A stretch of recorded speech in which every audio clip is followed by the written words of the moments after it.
Ma femme m'a envoyé un texto de Vegas comme si elle était en vacances. Je lui ai répondu que les papiers de son divorce l'attendaient. Puis j'ai découvert que sa licence d'agent immobilier était fausse. Elle avait volé des millions à ses clients et monté une entreprise avec son amant. Mais le vrai rebondissement, c'est que sa sœur était enceinte d'eux. Je m'appelle Spencer Brox. J'ai 43 ans et depuis 15 ans, je suis agent immobilier commercial ici à Phoenix. J'ai lancé ma propre agence il y a 8 ans. Je l'ai bâtie à partir de rien pour en faire quelque chose dont je suis fier. C'est une petite structure, juste moi et 2 jeunes agents. Mais nous sommes honnêtes, rigoureux, et nous concluons des affaires. Ces valeurs comptaient pour moi. L'intégrité, faire les choses dans les règles de l'art, même quand des raccourcis existent. Gabrielle, ma femme depuis 12 ans, travaillait dans l'immobilier résidentiel, un monde différent, des clients différents, un rythme différent. Elle avait sa licence prestigieuse, ses annonces de luxe, ses brunchs de réseautage avec d'autres agents qui portaient trop de parfum et parlaient trop fort. Je pensais que nous construisions des carrières parallèles qui se complétaient. Il s'est avéré qu'elle construisait quelque chose de complètement différent. C'était un mardi soir, vers 19h. Je venais de terminer la visite d'un site pour une potentielle conversion d'entrepôt en centre-ville. Une bonne propriété. Des fondations solides. Le client semblait enthousiaste. J'étais optimiste. Le genre d'optimisme qui vient d'un travail honnête produisant des résultats concrets. J'ai pris des plats à emporter sur le chemin du retour, chez ce restaurant thaï que Gabrielle aimait bien avant de décider soudainement qu'elle était trop occupée pour notre routine du dîner. La maison était vide quand je suis arrivé. Rien d'inhabituel ces derniers temps. Elle travaillait tard, ou du moins c'est ce qu'elle disait. Des journées portes ouvertes le week-end qui duraient mystérieusement jusqu'à minuit. Des urgences de clients qui nécessitaient son attention immédiate à des heures indues. Je ne suis pas stupide. J'avais remarqué, mais je n'étais pas prêt à affronter ce que cela signifiait. J'étais à la moitié de mon pad thai quand mon téléphone a vrombit. Un texto de Gabrielle.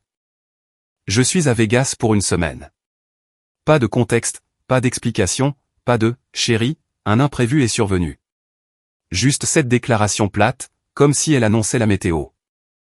J'ai fixé l'écran, les baguettes figées dans ma main. Puis le deuxième texto est arrivé. Ne t'inquiète pas pour moi. Je serai de retour mardi prochain. Quelque chose s'est glacé dans ma poitrine. Pas de la colère, pas encore. Juste cette clarté cristalline, comme regarder du givre se former sur un pare-brise. J'ai su à cet instant précis. J'ai su que tout ce que je faisais semblant de ne pas voir depuis 6 mois prenait soudain tout son sens. J'ai posé ma nourriture, pris mon téléphone et tapé en retour « Amuse-toi bien avec lui. Les papiers de ton divorce sont prêts. » J'ai appuyé sur « Envoyer » avant de pouvoir y réfléchir à 2 fois. Puis j'ai fait quelque chose que je n'avais jamais fait auparavant. J'ai bloqué son numéro, je l'ai bloqué sur toutes les plateformes que nous partagions. Email, réseaux sociaux, applications de messagerie, absolument toutes. J'ai regardé chaque confirmation de blocage apparaître sur mon écran avec le même calme détaché que je ressentirais en clôturant une affaire ratée. Mon téléphone a immédiatement commencé à vibrer. Des appels de son numéro, incapable de se connecter. Puis des appels de numéros que je ne reconnaissais pas. Elle essayait de me joindre. Je les ai tous laissés aller sur la messagerie vocale. Je n'en ai pas écouté un seul. Je suis resté assis là, dans ma cuisine, mon plat à emporter refroidissant, et quelque chose s'est installé en moi. Pas de la rage, pas du chagrin, juste une certitude absolue. J'avais passé 6 mois à rassembler des preuves que je ne voulais pas croire. Les relevés de cartes de crédit avec des frais d'hôtel où je n'étais jamais allé. Le kilométrage de sa voiture qui ne correspondait pas à ses destinations déclarées. Les flacons de parfum que je n'avais pas achetés. La lingerie que je ne l'avais jamais vue porter. Les chuchotements tard dans la nuit qu'elle pensait que je ne pouvais pas entendre à travers la porte de la salle de bain. Et Derek. Je savais pour Derek Walsh, un nouvel agent dans une agence concurrente. Un gamin d'une vingtaine d'années avec plus d'ambition que d'éthique. Elle l'appelait son protégé. Elle parlait constamment de lui au dîner, à l'époque où nous dînions encore ensemble. Comme il était prometteur, son potentiel, comment elle l'aidait à façonner sa carrière. Ouais, elle façonnait quelque chose. J'ai sorti mon ordinateur portable et ouvert le dossier que j'avais compilé. Capture d'écran, relevé, reçu, données GPS de la voiture sur laquelle j'avais discrètement installé un traceur 2 mois auparavant. Tout était documenté, tout était daté, tout était prêt. Je m'étais préparé à ce moment sans admettre pleinement que je m'y préparais. Mon téléphone a de nouveau vibré. Cette fois, un texto d'un numéro inconnu. Spencer, c'est moi. Pourquoi tu fais ça? On doit parler. Je l'ai supprimé sans répondre. Puis j'ai ouvert mes contacts, cherché le numéro de mon avocat et lui ai laissé un message vocal lui demandant de préparer les papiers de dissolution dès le mercredi matin. La maison semblait différente maintenant, plus légère en quelque sorte, comme si j'avais porté des meubles dont je ne réalisais pas qu'ils m'écrasaient, et que je les avais enfin posés. J'ai fini mon plat taille froid, lavé la vaisselle et suivi ma routine du soir comme n'importe quel autre mardi. Sauf que ce n'en était pas un. C'était le mardi où j'ai cessé d'être l'homme qui ignorait l'évidence. Le mardi où j'ai cessé de protéger quelqu'un qui ne m'avait jamais protégé. Le mardi où je me suis choisi. Le premier appel est arrivé à 6h15 le jeudi matin. J'étais déjà réveillé. Depuis 4h30. Impossible de dormir, mais pas à cause de l'anxiété. Plutôt cette sensation d'excitation qu'on ressent avant quelque chose d'important, quand le corps sait que l'action est imminente. Le nom de Howard Montgomery s'est allumé sur mon écran. Le père de Gabriel, colonel de l'Air Force à la retraite. Le genre d'homme qui traitait chaque conversation comme un briefing. J'ai laissé sonner jusqu'à la messagerie. 30 secondes plus tard, il a rappelé. J'ai refusé l'appel manuellement cette fois. Puis ce fut Marilyn, la mère de Gabriel. 2 appels coup sur coup. Puis Howard à nouveau. À 7h du matin, j'avais 9 appels manqués des 2. Pas de messages vocaux sur les premiers. Puis finalement, Howard en a laissé un. Spencer, c'est Howard. Rappelle-moi immédiatement. Nous devons discuter de cette situation avec Gabriel. Une situation, comme si elle avait eu une contravention pour stationnement interdit, pas comme si elle avait fait exploser notre mariage dans une chambre d'hôtel à Vegas. Je me versais mon 2e café quand mon téléphone a vibré avec un texto d'un numéro que je ne reconnaissais pas. C'est Marilyn. J'utilise le téléphone d'une amie puisque tu nous as apparemment bloqués. Qu'est-ce qui se passe? Gabrielle est hystérique. Elle dit que tu l'as menacée. Menacée. Magnifique. J'étais déjà le méchant dans l'histoire qu'elle avait inventée. Je n'ai pas répondu. À la place, j'ai transféré le texto à mon avocat, Ben Kaufman, avec des captures d'écran des messages originaux de Gabriel et de ma réponse. J'ai ajouté une note, documentation de l'implication de sa famille. Attendez-vous à ce qu'il complique la procédure. Ben a répondu en quelques minutes. N'engagez pas la conversation. Laissez-moi gérer la communication. Les papiers de dissolution sont déposés aujourd'hui. À 8h30, le téléphone de mon bureau a sonné. Ma réceptionniste, Claire, m'a passé l'appel. Spencer, il y a un Howard Montgomery en ligne. Il dit que c'est une affaire de famille urgente. Dites-lui que je ne suis pas disponible et qu'il doit contacter mon avocat pour toute question juridique. Il dit que ce n'est pas juridique. C'est personnel. Tout est juridique maintenant, Claire. Prenez un message. Elle a hésité, puis a dit à voix basse, il a l'air assez contrarié. Il s'en remettra. Les messages ont continué d'affluer toute la matinée. Howard a laissé 3 autres messages vocaux, chacun de plus en plus exigeant. Le 3e m'a fait sourire. Spencer, je ne sais pas ce que Gabriel a fait, mais bloquer toute sa famille est enfantin. Nous ne t'avons pas élevé comme ça. J'attends un appel de ta part avant midi, sinon je viens en personne. M'élever comme ça. C'était savoureux venant de l'homme dont la fille partageait actuellement un lit avec un gamin à peine sorti de l'université pendant que son mari travaillait tard pour conclure des affaires. À 11h45, mon téléphone a de nouveau sonné. Cette fois, c'était Vanessa Cole, la meilleure amie de Gabriel. J'avais bien aimé Vanessa à une époque. Je la trouvais authentique, drôle, le genre d'amie que tout le monde devrait avoir.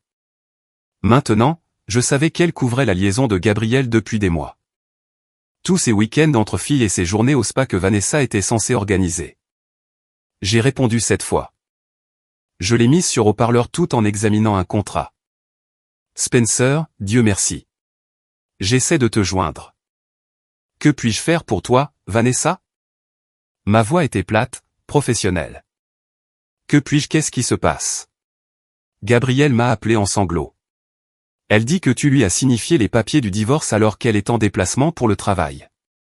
Elle n'est pas en déplacement pour le travail. Silence, puis prudemment, que veux-tu dire? Je veux dire qu'elle est à Vegas avec Derek Walsh. Et tu le sais, Vanessa. Tu le sais depuis des mois. Spencer, je crois qu'il y a eu un malentendu, le seul malentendu, les jeux interrompus, continuant de lire mon contrat comme si cette conversation n'était pas plus importante que de commander le déjeuner, c'était de penser que tu étais vraiment son ami au lieu de sa complice. On en a fini. J'ai raccroché, bloqué son numéro et suis retourné au travail. À la fin de la journée, j'avais 23 appels manqués, 14 textos de numéros inconnus et 2 emails à mon adresse professionnelle de personnes qui n'auraient pas dû l'avoir. Je les ai tous ignorés, parce que c'est ce qu'on fait quand on a fini de négocier. On tourne les talons et on s'en va. Vendredi soir, je parcourais des annonces immobilières dans mon bureau à domicile quand la sonnette a retenti. 3 coups secs, puis on a frappé, des coups agressifs. J'ai vérifié le flux de la caméra de sécurité sur mon téléphone. Olivia Montgomery se tenait sur mon porche, les bras croisés, l'air prête à défoncer la porte si je n'ouvrais pas. La sœur cadette de Gabrielle, 37 ans, travaillait dans la vente pharmaceutique. Elle m'avait toujours semblé la plus posée des 2 filles Montgomery. On s'entendait assez bien lors des réunions de famille. Elle avait une conversation décente, ne créait pas de drame.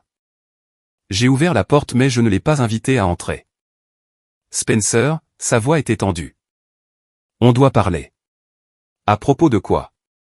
À propos de ma sœur qui pleure au téléphone depuis 2 jours parce que son mari l'a bloquée et a demandé le divorce pendant qu'elle est en déplacement. Elle t'a dit où elle était?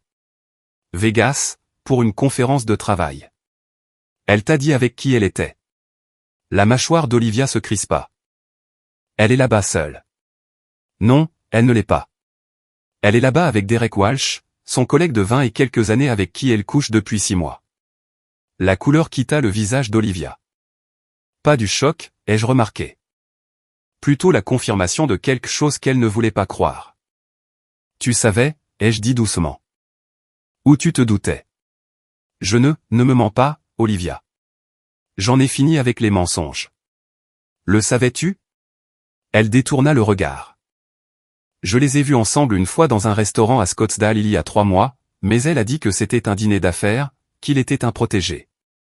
Et tu l'as cru, parce que c'était plus facile que d'admettre que ta sœur est une trompeuse.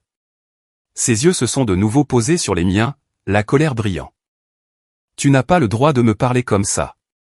En fait, si. Parce que pendant que tu lui accordais le bénéfice du doute, je documentais chaque mensonge, chaque faux voyage d'affaires, chaque dollar qu'elle dépensait dans des chambres d'hôtel que je n'ai jamais vues. Alors oui, Olivia, j'ai le droit d'être en colère que toute sa famille l'ait aidé à cacher ça. Je ne l'ai pas aidé à cacher quoi que ce soit. Tu ne m'as pas dit ce que tu as vu. Silence. Elle se balança, visiblement mal à l'aise. Pourquoi es-tu vraiment là, ai-je demandé. Maman s'inquiète. Papa parle de venir lui-même. Qu'il vienne. Je lui dirai la même chose qu'à toi. Ce mariage est terminé. La seule chose qui reste, c'est la paperasse. Spencer, s'il te plaît, parle-lui juste. Peut-être qu'il y a une explication. Il y a toujours une explication, Olivia. C'est ce que font les gens comme Gabrielle. Ils expliquent. Ils justifient. Ils te font sentir fou de ne pas croire leur histoire. Mais j'en ai fini de me sentir fou de remarquer la réalité. Elle a ouvert la bouche, l'a refermée, a réessayé. Et si elle rompait avec lui? Et si elle s'engageait dans une thérapie? Alors elle sera célibataire et en thérapie. J'ai commencé à fermer la porte. Rentre chez toi, Olivia. Ce n'est pas ton combat. C'est ma sœur. Et elle a fait son choix. Maintenant, j'ai fait le mien. J'ai fermé la porte doucement, l'ai verrouillée et j'ai regardé à travers la caméra alors qu'elle restait là un long moment avant de finalement retourner à sa voiture. Mon téléphone a vrombi. Un texto de Ben Kaufman. Papier déposé. Elle sera notifiée lundi matin à son adresse professionnelle. J'ai répondu, parfait. Puis je me suis versé un bourbon et je suis retourné au travail. Lundi matin, j'étais en pleine inspection d'un site pour une potentielle conversion de bureau quand Ben a appelé.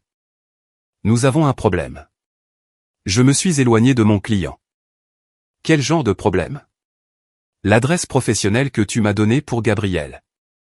Elle n'existe pas. L'agence pour laquelle elle prétend travailler n'a aucune trace de son emploi. Mon estomac s'est noué. C'est impossible. J'ai vu sa licence sur le mur. Elle parle constamment de ses annonces. Je suis en train de consulter la base de données de la commission des licences de l'État en ce moment même. Gabrielle Montgomery Brooks, agent immobilier résidentiel. Le numéro de licence qu'elle utilise, il est enregistré au nom d'une Gabrielle Henderson à Tucson. Expiré en 2019. Le monde a légèrement basculé. Elle utilise la licence de quelqu'un d'autre? On dirait bien. Et ce n'est pas tout. J'ai vérifié l'enregistrement de sa société LLC.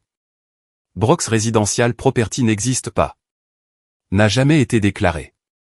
Je me suis éloigné davantage du bâtiment. J'avais besoin d'air. Depuis combien de temps sais-tu ça? Depuis ce matin. Je voulais tout vérifier avant de t'appeler, Spencer. Si elle a exercé sans licence valide et s'est présentée comme un agent agréé, c'est de la fraude. Potentiellement une fraude criminelle. Putain de merde. Il y a autre chose. J'ai trouvé une LLC déclarée il y a 8 mois. Montgomery Walsh Realty Solutions. 50-50e entre Gabrielle Montgomery et un certain Derek Walsh. Voilà. Ils n'avaient pas seulement une liaison. Ils construisaient une stratégie de sortie ensemble, en utilisant l'argent qu'ils avaient volé à des clients qui pensaient travailler avec un agent agréé et légitime. Qu'est-ce qu'on fait, ai-je demandé. Au niveau criminel, c'est à toi de voir. Tu pourrais la signaler à la commission de l'État, déposer une plainte. Au niveau civil, cela nous aide en fait. La fraude pendant le mariage est un motif de partage inégal des actifs. Et si elle a utilisé des fonds matrimoniaux ou ton crédit pour exploiter une entreprise illégale, tu pourrais être en mesure de récupérer des actifs. Trouve tout, ai-je dit. Chaque transaction, chaque client qu'elle a escroqué, chaque dollar qui est passé par cette fausse entreprise. J'ai déjà commencé, Spencer. Ça va devenir moche. C'était déjà moche. Maintenant, c'est juste honnête. J'ai raccroché et suis resté là, sur le parking, essayant de digérer. 12 ans. 12 ans marié à quelqu'un que je n'avais apparemment jamais connu. Pas seulement une liaison, mais une fraude systématique, une activité criminelle. Utilisant mon nom, mon crédit, ma réputation comme couverture pendant qu'elle montait une entreprise criminelle avec son petit ami. Mon téléphone a sonné. Howard Montgomery.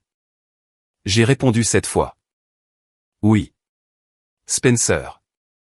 Nous devons nous voir en personne. D'homme à homme. Je t'écoute. Gabrielle a fait des erreurs. Je comprends ta douleur, mais le divorce, déposer des papiers sans même essayer une thérapie, ce n'est pas comme ça qu'on gère les choses dans cette famille. Howard, savais-tu que la licence d'agent immobilier de ta fille est fausse? Silence.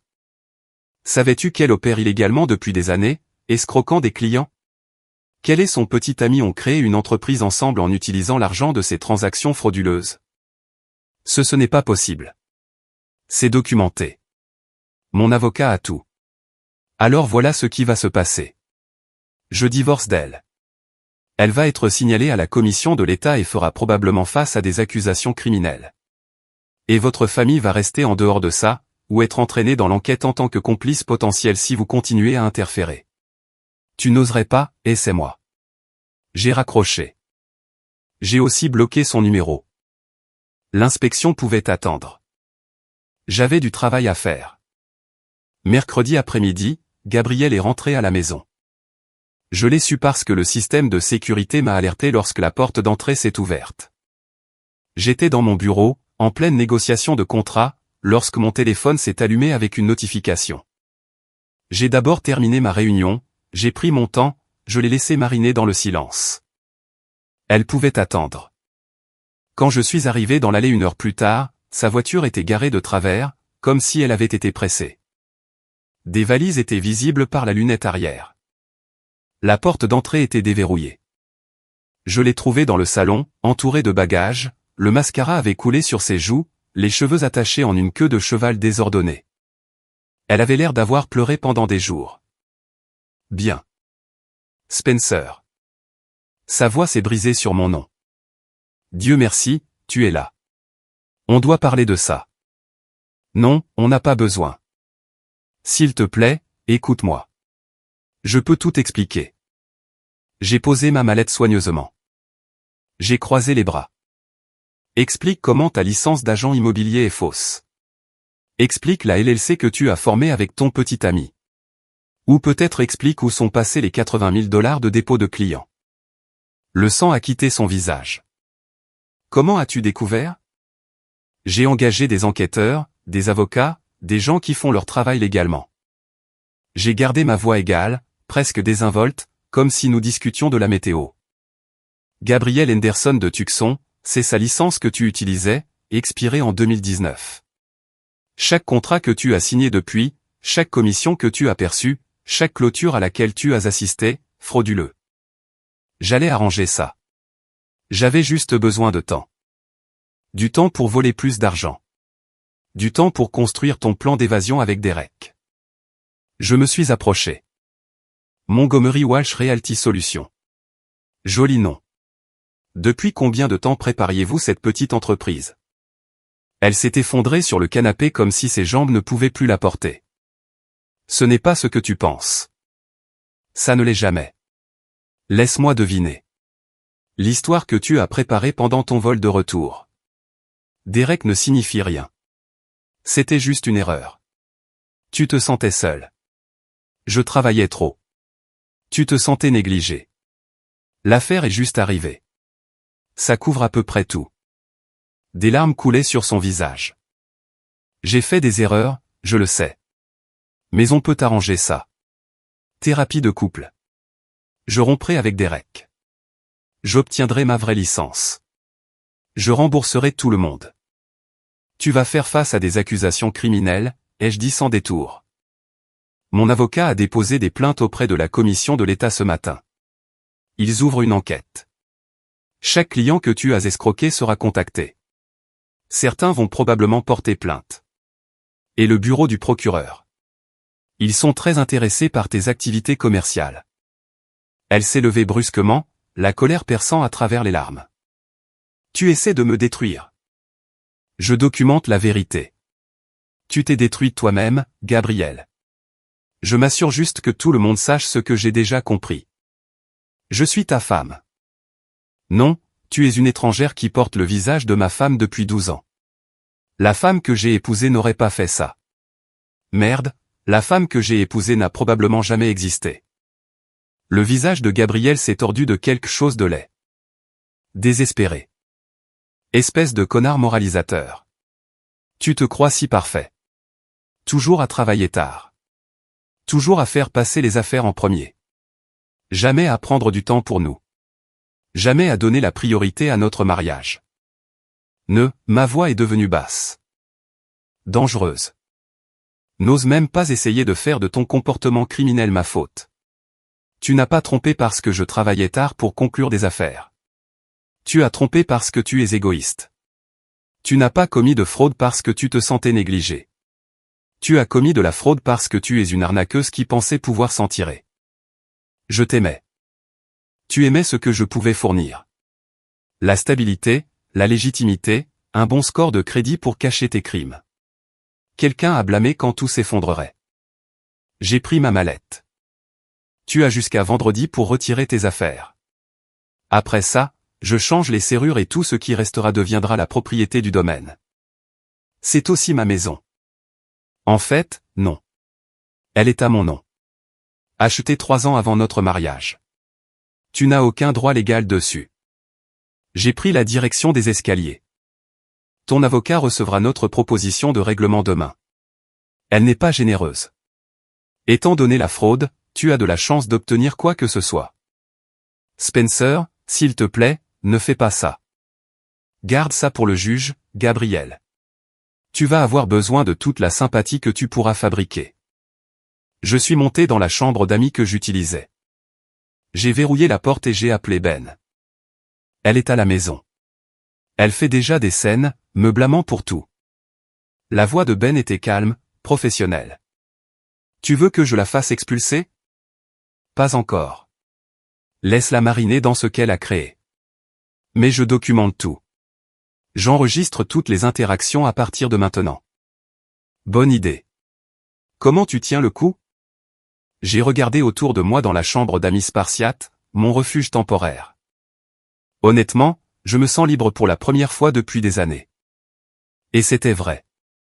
Comme si j'avais retenu ma respiration sous l'eau et que je venais enfin de remonter à la surface. Jeudi matin, Howard et Marilyn se sont présentés sans prévenir. Je chargeais des cartons dans mon camion. J'avais déjà commencé à déménager les articles essentiels dans un appartement en location courte durée que j'avais loué à l'autre bout de la ville quand une Mercedes s'est garée dans l'allée. Howard est sorti le premier, se déplaçant comme un général inspectant ses troupes. Marilyn suivait, serrant son sac à main. Il avait vieilli de 10 ans en une semaine. Elle avait l'air vide, fragile d'une manière que je ne lui avais jamais vue. Spencer. La voix d'Howard manquait de son autorité habituelle. Nous devons parler. Non, nous n'avons pas besoin. Notre fille s'effondre. Tu as détruit sa carrière, sa réputation, sa vie entière. Je n'ai rien détruit. J'ai exposé ce qui était déjà là. Grosse différence. Marilyn s'est avancée, se tordant les mains. Il doit y avoir un malentendu à propos de tout ça. Gabrielle ne commettrait pas de fraude. Elle a fait des erreurs dans votre mariage, oui, mais une activité criminelle ce n'est pas notre fille. C'est exactement votre fille. J'ai posé le carton que je portais. Votre fille gère une entreprise immobilière illégale depuis des années. Elle a volé de l'argent à des clients qui lui faisaient confiance. Elle a eu une liaison et prévoyait de me quitter avec son petit ami tout en vidant nos actifs. Ce ne sont pas des erreurs, Marilyn. C'est qui elle est. Le visage d'Howard est devenu rouge. Vous n'avez aucune preuve de ces accusations. J'ai des montagnes de preuves. Des relevés bancaires montrant des dépôts de fausses transactions. Des reçus d'hôtels de voyage qu'elle prétendait être professionnels. Des documents d'entreprise pour une société qu'elle a formée avec son amant. Des dossiers de la commission des licences de l'État confirmant que sa licence est frauduleuse.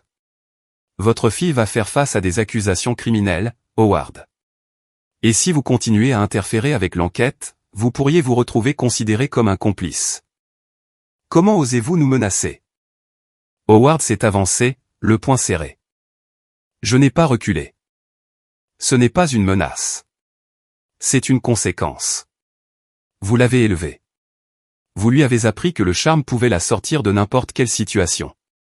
Vous l'avez couverte chaque fois qu'elle a merdé quand elle était enfant, n'est-ce pas? Eh bien, elle a trop merdé cette fois et je ne la couvrirai plus. Marilyn pleurait maintenant. Des sanglots silencieux et brisés qui secouaient ses épaules. Nous voulions juste que tu lui donnes une autre chance. Les gens font des erreurs dans les mariages, ont des liaisons. Ça arrive.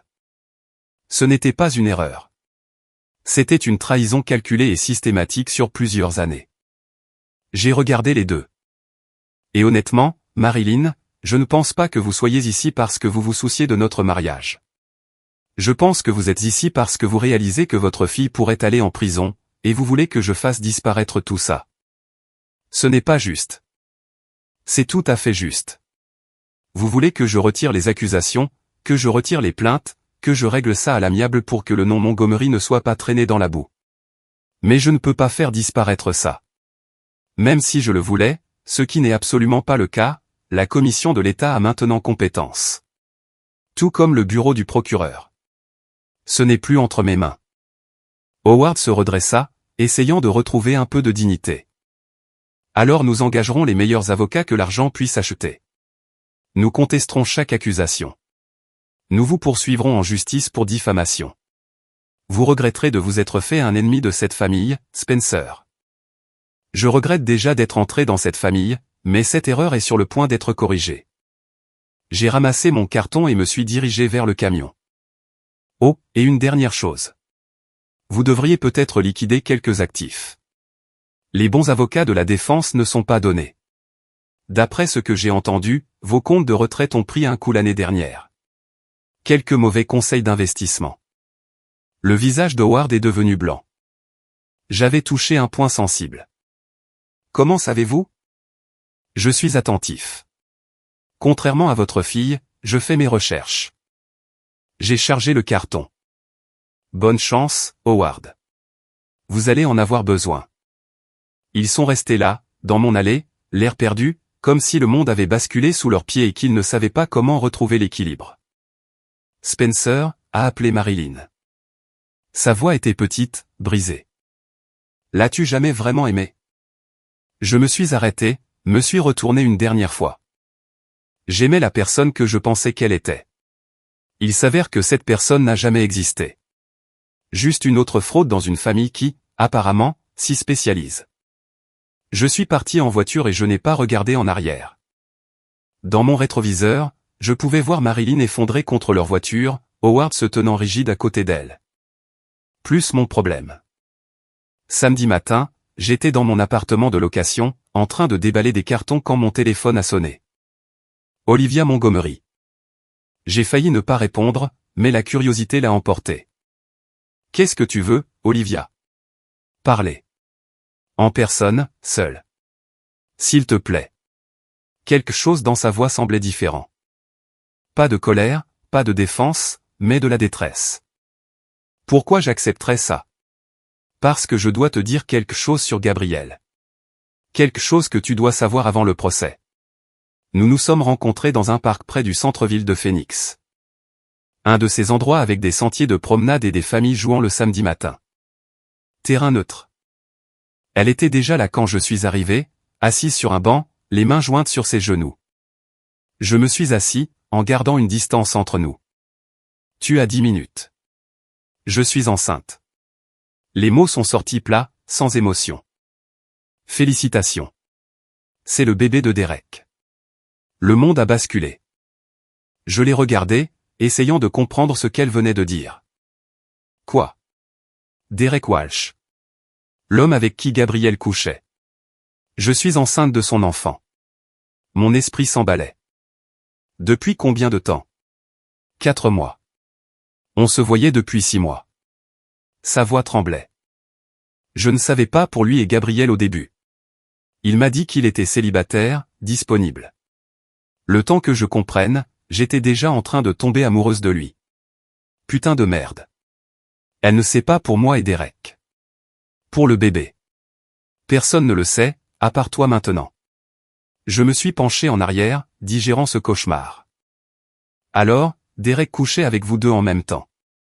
Ta sœur et toi. Oui. Des larmes ont commencé à couler. Je l'ai confronté après que tu aies bloqué Gabriel. Je lui ai demandé ce qui se passait. Il a tout avoué. Il a dit que Gabriel, c'était juste pour les affaires, que c'était moi qui l'aimais vraiment. Mais ensuite, j'ai découvert la LLC, leur plan, et j'ai réalisé qu'il s'était joué de nous deux. Pourquoi tu me dis ça? Parce que Gabriel prévoit d'utiliser la sympathie de notre famille pour te combattre. Jouer la victime, prétendant que tu es vindicatif. Maman et papa croient sa version. Mais tu mérites de connaître toute la vérité sur le genre d'homme qu'elle a choisi et ce que ça a coûté. Ce que ça t'a coûté, tu veux dire. Ce que ça nous a coûté à tous. Elle s'est essuyé le visage. Derek m'a largué il y a 2 jours. Il a dit que les ennuis judiciaires de l'enquête sur la fraude rendaient les choses trop compliquées. Il est déjà passé à quelqu'un d'autre. Une autre agent de l'agence, plus jeune que moi.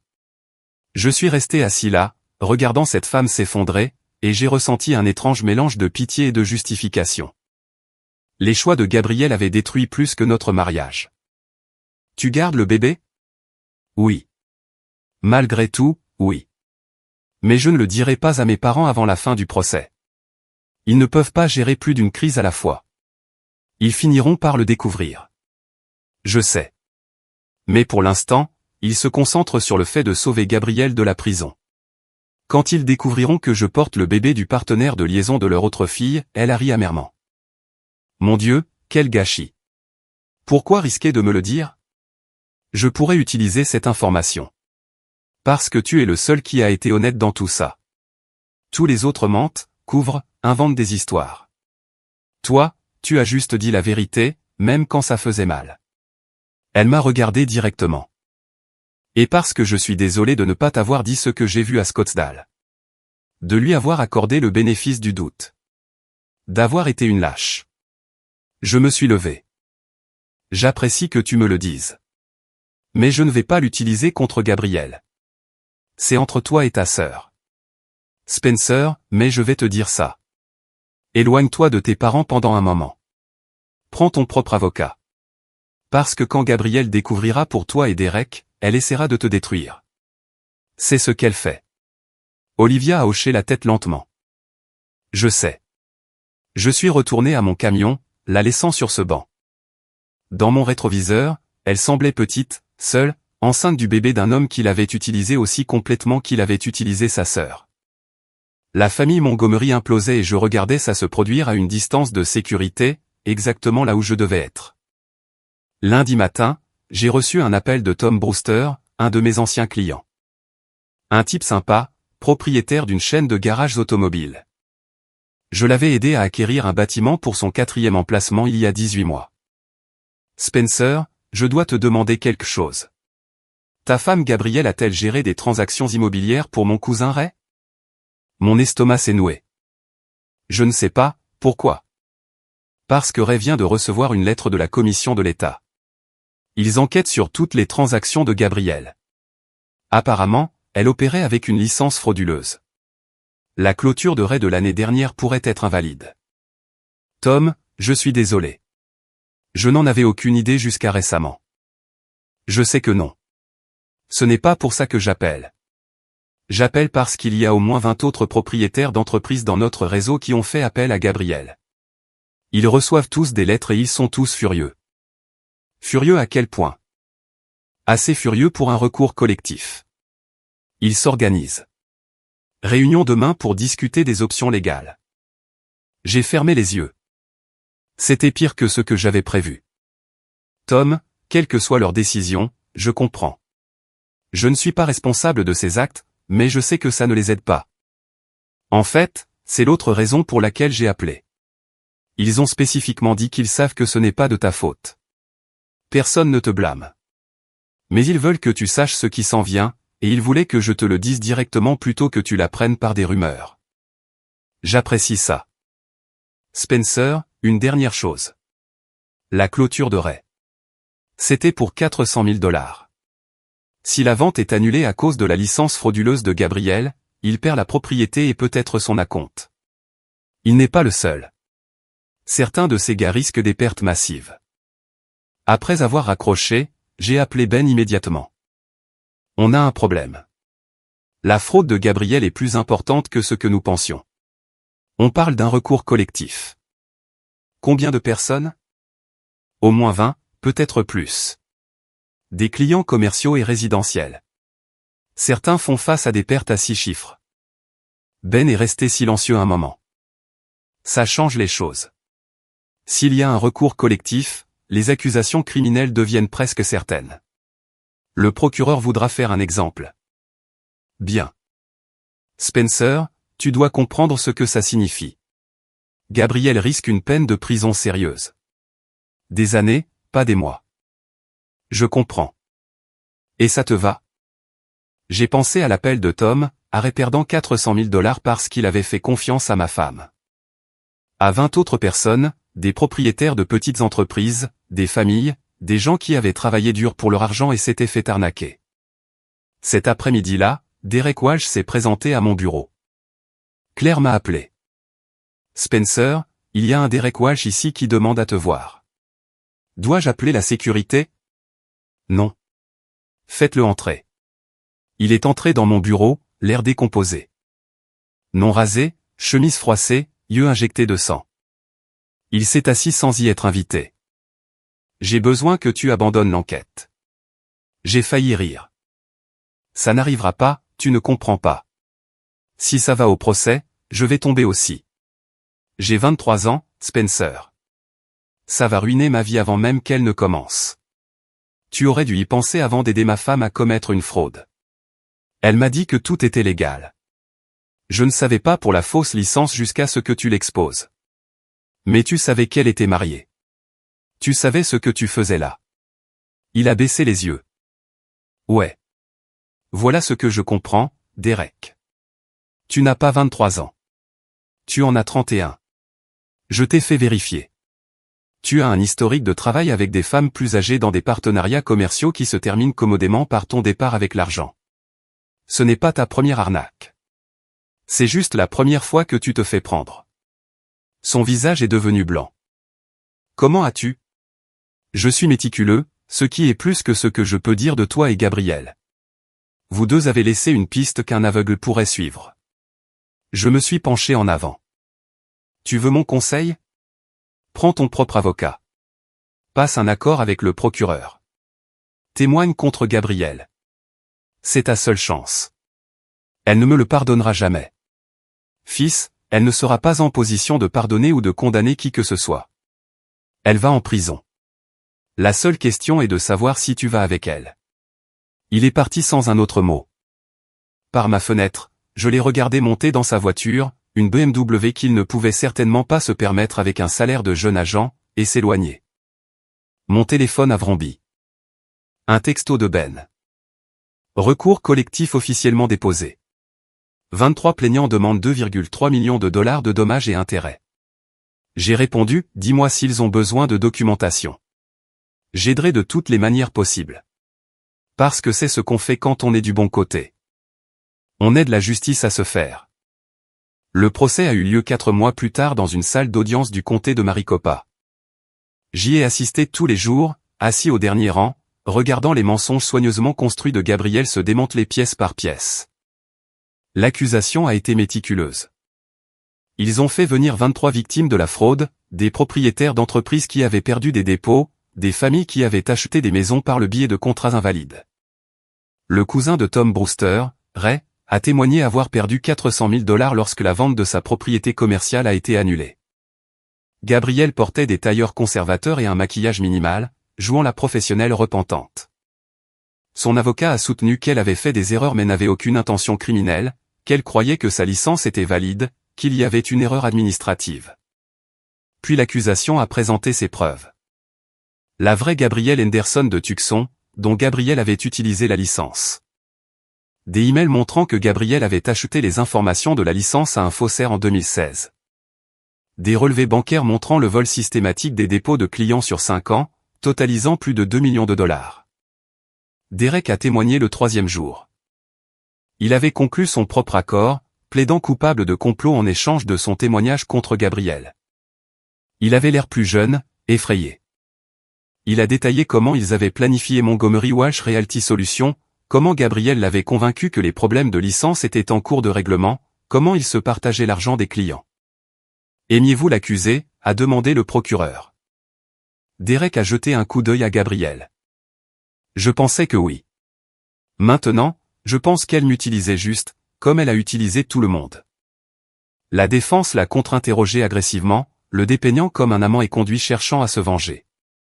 Mais les relevés bancaires ne mentaient pas. Ni les documents d'entreprise, ni les reçus d'hôtel, ni les 47 appels téléphoniques enregistrés entre discutants de la manière de me cacher de l'argent. Le 5e jour, Olivia s'est présentée. Enceinte de 7 mois maintenant, cela se voyait clairement. Elle s'est assise du côté de l'accusation. Quand Gabriel l'a vue, quelque chose sur son visage s'est fracturé. Le masque est tombé. Pendant une suspension de séance, Gabriel a confronté Olivia dans le couloir. J'ai regardé de loin Gabriel crier sur sa sœur. « Tu es enceinte de son bébé? Le bébé de Derek? » Oui. La voix d'Olivia était ferme. « Tu as couché avec mon petit ami pendant que j'étais marié. Ton petit ami couchait avec nous deux, Gabriel.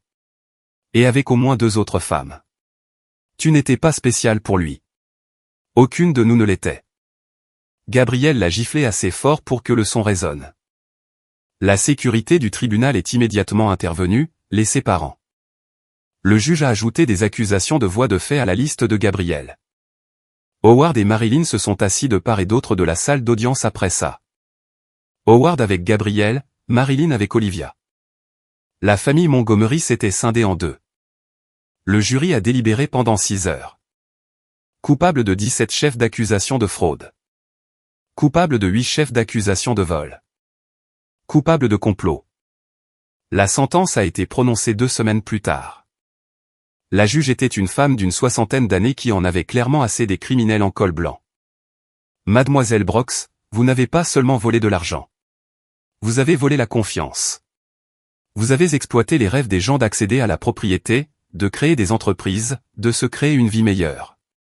Vous n'avez montré aucun remords, seulement du calcul. Ce tribunal vous condamne à 8 ans de prison d'État avec une restitution de 2,1 millions de dollars à vos victimes. Les jambes de Gabrielle ont flanché. Les agents du tribunal l'ont rattrapée alors qu'elle s'effondrait. Je suis sorti de cette salle d'audience et j'ai roulé directement jusqu'à mon bureau. Ben a appelé 1 heure plus tard. Divorce finalisé. Le juge t'a tout accordé. La maison, tous les biens matrimoniaux, et en plus elle est responsable de tous les frais de justice. Et la restitution? Elle ne la paiera jamais. Elle est fauchée. Derek a déjà tout vendu et a disparu. Mais légalement, elle la doit. J'ai raccroché et j'ai regardé l'horizon de Phoenix. 8 ans. Elle aurait 51 ans à sa sortie. J'aurais 51 ans aussi, mais je serai libre. Ce soir-là, Olivia a appelé. Merci de ne pas avoir utilisé ma grossesse contre Gabrielle. Ce n'était pas mon combat. Quand même, tu aurais pu empirer les choses. Au lieu de ça, tu as juste dit la vérité et laissé les preuves parler. Comment vas-tu? Effrayé, seul, mais enfin honnête. Ça compte pour quelque chose. Après avoir raccroché, j'ai pensé à l'année écoulée, la découverte, la trahison, la destruction systématique de tout ce que je croyais réel. Mais j'ai aussi pensé à Carmen Delgado, la coordinatrice en développement urbain que j'avais rencontrée à ce gala d'art. Nous nous fréquentions depuis 3 mois maintenant. Rien de précipité, rien de compliqué, juste 2 adultes appréciant une conversation honnête. Elle savait tout sur Gabrielle.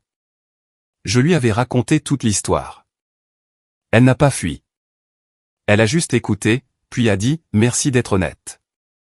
C'est important pour moi. » L'honnêteté. C'était vraiment ce qui comptait le plus. 18 mois après le procès, je me tenais dans la salle de conférence de mon agence immobilière agrandie. Brox Commercial Property comptait maintenant 4 agents, une assistante administrative dédiée et une réputation d'intégrité qui attirait des affaires régulières. La maison, ma maison, avait été entièrement rénovée. Nouveaux meubles, nouvelles peintures, nouveaux souvenirs remplaçant les anciens. Carmen avait aidé pour la décoration, bien qu'elle ait gardé son propre appartement. Nous ne précipitions rien. Nous avions tous les deux appris la valeur de prendre les choses lentement. Olivia avait eu une petite fille, elle l'avait appelée Sophie. Le nom de Derek n'était pas sur l'acte de naissance. Il avait complètement disparu. La dernière fois qu'on avait entendu parler de lui, c'était quelque part au Mexique. Olivia reconstruisait sa vie avec l'aide d'une thérapie et d'un réseau de soutien d'amis étonnamment solide. Marilyn aidait avec le bébé. Howard refusait de reconnaître l'existence de Sophie. La famille Montgomery restait fracturée. Howard rendait visite à Gabrielle en prison 2 fois par mois. Marilyn avait cessé d'y aller après 6 mois, me disant lors d'une rencontre fortuite à l'épicerie qu'elle ne pouvait pas regarder sa fille dépérir tout en refusant d'accepter sa responsabilité. Elle te blâme toujours, avait dit Marilyn. Elle prétend que tu as tout orchestré. Est-ce qu'elle blâme Derek, ou elle-même? Jamais. Ce n'est pas qui est Gabrielle. Je sais. C'est pour ça que je suis parti. Le règlement du recours collectif avait été finalisé. Les victimes avaient reçu environ 40 centimes pour chaque dollar provenant des actifs saisis et des paiements d'assurance. Pas assez, mais c'était quelque chose. Plusieurs d'entre eux étaient devenus mes clients, appréciant que j'ai aidé plutôt que de me cacher. Mon téléphone a sonné. Carmen. Salut, tu viens toujours dîner ce soir? Je ne manquerai ça pour rien au monde. Chez toi ou chez moi? Chez moi. J'essaie une nouvelle recette. Attention, ça pourrait être horrible. J'apporterai le vin et de faibles attentes. Elle a ri. Combinaison parfaite. Après avoir raccroché, je me suis approché de la fenêtre donnant sur le centre-ville de Phoenix. La ville semblait différente maintenant, plus nette en quelque sorte, comme si je la voyais sans brouillard pour la première fois depuis des années. Ben a appelé plus tard dans l'après-midi. Spencer. Développement intéressant. L'avocat de Gabriel a fait appel. Pour quel motif? Peine excessive compte tenu de son absence d'antécédents criminels. Il demande une réduction à 3 ans. Est-ce que ça va marcher? Peu probable. La juge a été assez claire dans son raisonnement. Mais ça va retarder les choses. Peut-être ajouter une autre année au processus. Fais-moi savoir s'ils ont besoin de quoi que ce soit de ma part. Je le ferai. Comment tu vis tout ça? Honnêtement, je ne pense plus beaucoup à elle. C'est juste quelqu'un que je connaissais qui a fait des choix terribles. C'est sain. C'est honnête. C'est tout ce qui m'importe maintenant. Ce soir-là, dans l'appartement de Carmen, nous avons cuisiné ensemble dans sa petite cuisine. Elle m'a parlé du projet de développement communautaire sur lequel elle travaillait, revitalisant un vieux quartier en espace à usage mixte. Je lui ai parlé d'un nouveau client cherchant un espace d'entrepôt. Tu sais ce que j'aime chez toi, dit-elle en remuant la sauce. Mon physique dévastateur. Elle a souri. Ton honnêteté. Tu ne joues pas de jeu. Tu ne caches rien. Après mon divorce, c'est tout ce que je voulais. Quelqu'un de vrai. Je suis assez simple. Le simple est sous-estimé. Le simple est rafraîchissant. Nous avons dîné sur son balcon, regardant le coucher de soleil peindre le ciel en orange et violet. Pas de drame, pas de secret, pas de mine antipersonnelle prête à exploser. Juste deux personnes qui avaient survécu à leur propre désastre, choisissant de construire quelque chose de nouveau sur des fondations de vérité. Plus tard, en rentrant chez moi, je suis passé devant le palais de justice où le procès de Gabriel avait eu lieu. Le bâtiment semblait plus petit maintenant, moins intimidant, juste de la brique et du verre, pas le monument à la trahison qu'il avait semblé pendant ces longues journées de témoignages. Mon téléphone a vrombé. Un texto d'Olivia. Une photo de Sophie endormie. Elle a souri aujourd'hui. Un vrai sourire. Le premier. J'ai répondu, magnifique. Tu te débrouilles très bien. J'apprends sur le tas. Merci de prendre des nouvelles de temps en temps. Ça compte plus que tu ne le penses. Je me suis garé dans mon allée, j'ai coupé le moteur et je suis resté assis un moment. La lumière du Porsche était sur minuterie, m'accueillant dans un espace qui était entièrement le mien. Pas de mensonges cachés dans les placards. Pas de secrets enfouis dans les relevés bancaires. Demain, j'avais 3 rendez-vous clients. La semaine prochaine, Carmen et moi allions à Sedona pour le week-end. Le mois prochain, l'agence parrainait un programme d'entrepreneuriat pour les jeunes en centre-ville. La vie n'était pas parfaite, mais elle était honnête. Et après tout, l'honnêteté était exactement ce dont j'avais besoin. Je suis entré, j'ai verrouillé la porte derrière moi et j'ai ressenti quelque chose que je n'avais pas ressenti depuis des années. La paix.